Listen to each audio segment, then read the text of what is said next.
Assalamualaikum warahmatullahi wabarakatuh. Perkenalkan, nama saya Ipmawati Dwi Revinda dengan NIM 220018311 kelas G, matkul pemrograman web.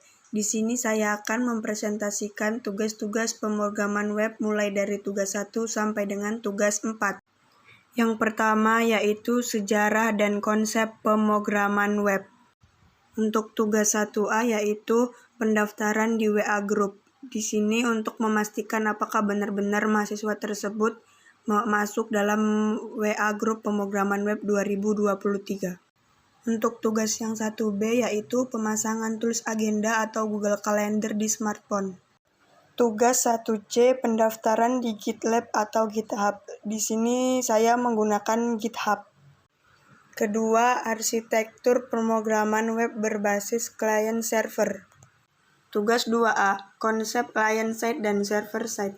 Perbedaan antara client side dan server side scripting. Client side website adalah jenis website yang memproses data dan menampilkan halaman web melalui browser pengguna atau klien. Dalam hal ini, browser memegang peran utama dalam menampilkan halaman web dan melakukan interaksi dengan pengguna. Sedangkan server-side scripting adalah teknologi pemrograman di mana skrip atau kode program dijalankan di server web untuk memproses permintaan dari klien atau pengguna sebelum mengirimkan respon ke browser klien. Dalam proses ini, servers menghasilkan web dinamis secara on the fly berdasarkan permintaan klien. Perangkat lunak, tools dan bahasa scripting yang digunakan yaitu client-side menggunakan browser, text editor, HTML, CSS, JavaScript, sedangkan server-side scripting menggunakan PHP, Ruby on Rails, Python, Java, Apache, MySQL, MongoDB.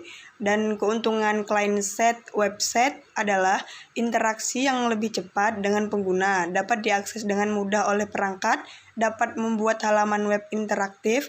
Sedangkan keuntungan server-side scripting yaitu pemrosesan lebih cepat karena spesifikasi hardware untuk mesin server biasanya lebih tinggi, atau juga bisa menjadi kelemahan juga. Terus selanjutnya mampu mendukung banyak program basis data atau database management system, mampu dijalankan di semua sistem operasi atau cross-platform. Tugas 2B yaitu persiapan tools programming web atau editor shortcut. Di sini saya memasang Sublime Text.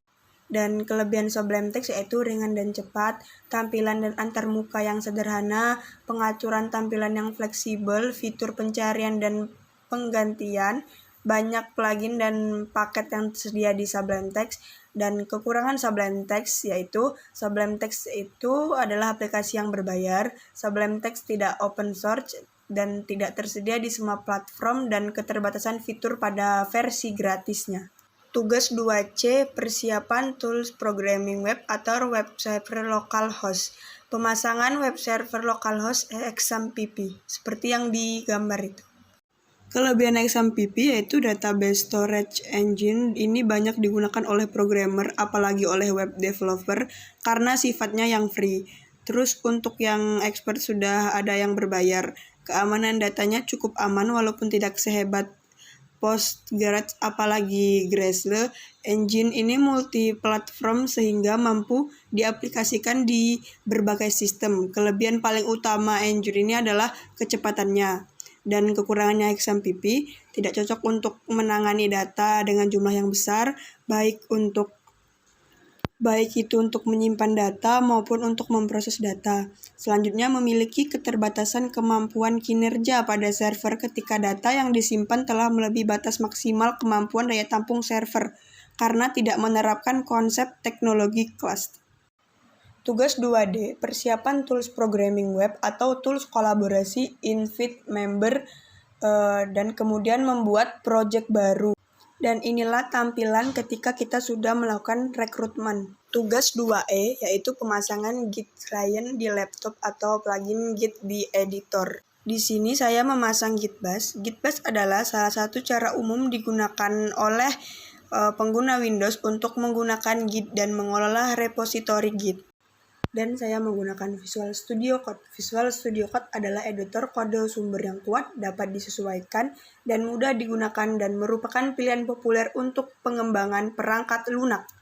Dan inilah tampilan project GitLab ketika project yang kita buat berhasil, seperti gambar itu. Yang ketiga, client side programming 1 atau sintak dasar HTML formatting dan tabel. Tugas 3A, pemahaman HTML. Adapun sejarah HTML, yaitu sejarah HTML pertama kali dibuat oleh Tim Berners-Lee yang merupakan fisikawan di lembaga penelitian CERN, Swiss. Berners-Lee mempunyai ide atau pemikiran mengenai sistem hypertext berbasis internet. Sekitar tahun 1991, Tim merilis versi HTML pertama yang di dalamnya terdapat sekitar 18 tag. Untuk sekarang HTML mengalami beberapa pengembangan dari sisi fitur serta informasi yang disajikan hingga versi terbarunya, yaitu HTML5. Setiap tahunnya bahasa ini mempunyai tingkat popularitas yang cukup tinggi sehingga dijadikan sebagai web standar resmi di dunia. Penemu HTML yaitu Tim Berners-Lee. HTML atau Hypertext Markup Language adalah bahasa markup yang digunakan untuk membuat struktur halaman website agar dapat ditampilkan pada web browser. Tugas 3B, memformat paragraf dengan HTML. Penggunaan paragraf pada HTML terdapat pada bagian body dengan penggunaan tag P. Tugas 3C, pencetakan font huruf dengan HTML.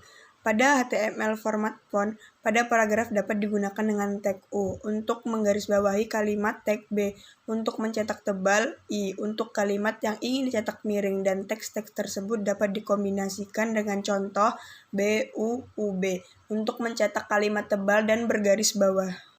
Tugas 3D, teks pangkat atas dan bawah dengan HTML.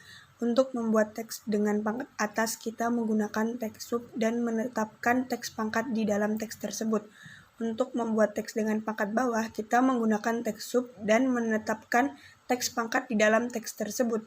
Kedua teks ini dapat digunakan bersamaan untuk membuat teks dengan pangkat atas dan bawah. Tugas 3E yaitu tag ganti baris dengan menggunakan tag P. Tugas 3F, teks font di HTML. Seperti skrip di screenshotan ini menunjukkan contoh penggunaan tag font yang mengatur jenis font yang digunakan untuk menampilkan teks pada halaman web. Terdapat 4 jenis font yang digunakan yaitu Times New Roman, Arial, Cornier New, dan Verdana. Tugas 3G, menyisipkan gambar dan anchor link HTML.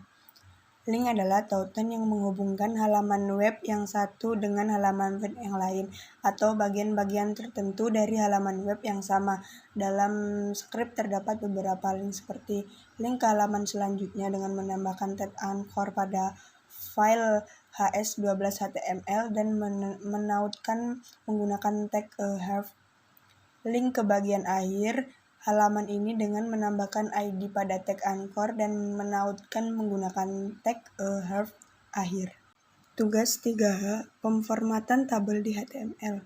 Pada contoh screenshotan ini, terdapat satu header yang terdiri dari 4 kolom dan 2 baris yang masing-masing berisi informasi tentang seseorang. Tabel juga dapat ditambah atribut seperti border untuk menambah garis tepi pada tabel, cell padding untuk menambahkan jarak antara isi sel dengan tepi sel, dan cell spacing untuk menambahkan jarak antara sel dengan sel yang lain. Tabel juga dapat dikombinasikan dengan tag-tag HTML lain seperti gambar atau hyperlink untuk membuat sebuah tampilan halaman web yang lebih menarik dan interaktif.